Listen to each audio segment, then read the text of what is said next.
My point is, over the weekend, or actually yesterday, and today is the second day, they've been doing interviews with a bunch of people that have actually worked on the Snyder Cut, the original cut of the Justice League. And obviously, you had a lot of different people, Jay Olivia in it, Ray Porter in it, Ray Fisher was interviewed, and these are actually really, really good interviews. I actually really enjoyed them, and I was actually pleasantly surprised. The first part of the Zack Snyder interview, and his interview actually really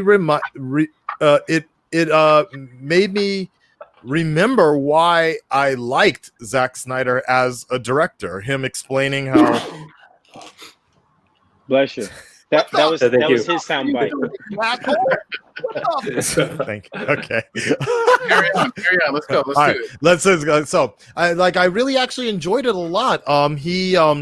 He was talking about the anamorphic style and how he was really inspired by BVS, the IMAX shots, about how good it looked in BVS. And so his idea for Justice League was to shoot it in the IMAX old school, not the TV IMAX, the digital IMAX that we get, but we're talking about the science actual film IMAX, the actual film style, and how he shot Justice League that particular way, and how he's restoring it to that particular idea. And his dream is the fact that hopefully everybody will get a chance to view it in that IMAX, that proper IMAX ratio, because that's the way he thought it looked the best. So it was actually really cool to hear that part of the interview. And then he went on into his part of the Snyder Cut. And then we actually were treated to a clip of something special. Do you know about this, DC Son, at all? I've seen some people try and post pictures, and I quickly avoid it because I didn't have time to look at it. And I'd rather look at it later. Do you want to watch it now? Show that. I haven't seen it. Okay, well, here we go. I'm not even. So this is. I'm just gonna cue it up to the. Here for? No, it's fine. Oh, DC Son. All right, so I'm gonna share it right now. Wait, what? Stop sharing. No, of course share it. Okay, here we go. I guess I'll do it with all of us. Wait. Did someone say don't share because they hadn't seen it yet? I don't give a fuck. Share that shit.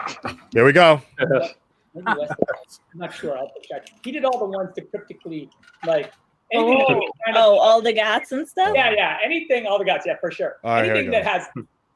What's up? All right, 1 second. And then I can talk a little bit about afterward, and I'll tell you what it is. I love that guy. All right. Here we go. Jurassic Park.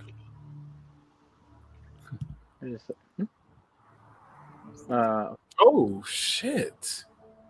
Wow. He's wearing the black suit. You're out. He's wearing the black suit. Yo, that's it. That's it. Yo, I don't care. He's wearing the black suit.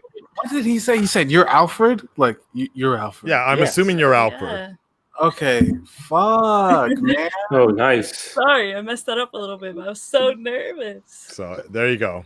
Yeah, look at DC Son. So what I can gather, you guys in the chat can correct me if I'm wrong, because I'm only really picking this up on excerpts on Twitter, is the fact that Zach explained that original shot, so if you guys remember a few years ago, they were talking about how, yes, there was the black suit cameoed in the Justice League or BVS, one of the two or whatever. And but what he was saying is that the studio was not a fan of the black suit idea. And so they went with the red and blue. And so from what I can tell from this interview, he was really adamant, and he's like, yo, well, since it's my cut, I'm gonna do whatever the fuck I want. And so he's making it the black, and it looks like kind of gray cape type suit for his Superman's return.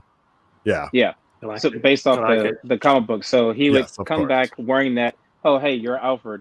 And you know when you watch the original trailer and there's something with a slight blue and red floating behind Alfred, that's the actual costume. He's like, oh, hey, he had me say this for you, kind of thing. It's like, hey, there you go. Right. Changes and then goes off. Either way, him showing up in that suit, actually wearing it, I don't care if he said absolutely nothing.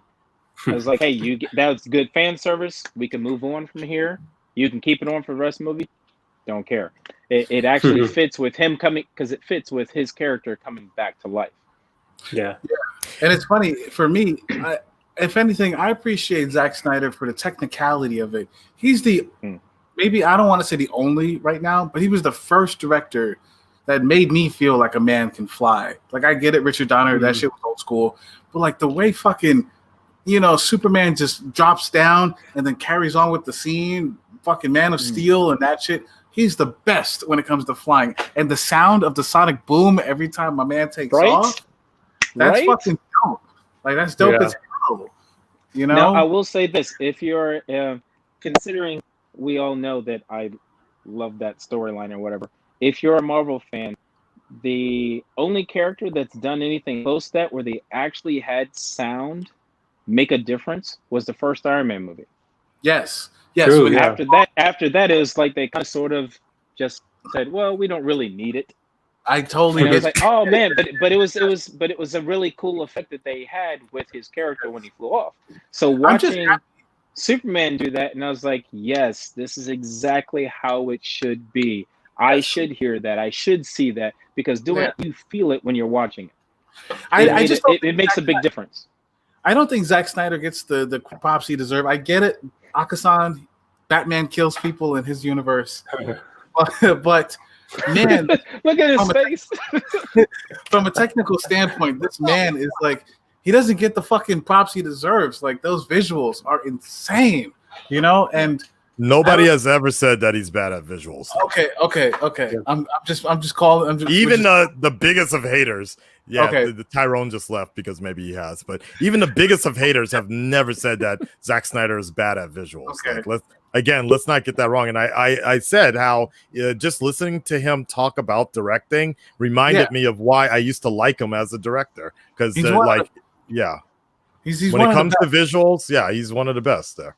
And that goes unchallenged by far. And so I hate the way, if anything, from a business standpoint, I hate what happened with him and his cut. Right, let him finish the journey. I get it. Some people thematically may not have appreciated the story, but like, come on, like, if it sucked, just throw it away, call it a day. Like the Spider-Man, the Amazing Spider-Man series. But at least let him do what he wants to do. I don't know. I get that, but I get that, and I really don't. I don't know if I really want to go down this path. But in a business sense, if my chef is fucking up in the restaurant, and I'm trying to keep that restaurant open and continue something, I gotta let that dude go, regardless if the orders are gonna be fucked up for the next couple of weeks or whatever, till I can find somebody to do something different. So that's a big Ramsey thing. Exactly. If I'm Wolfgang Puck and my new chef or whatever is fucking up, like, I gotta clear out the whole kitchen and make this work. So put mayonnaise on pizza. In my restaurant, mayonnaise on pizza. What you want? Okay, I'm leaving. Bye.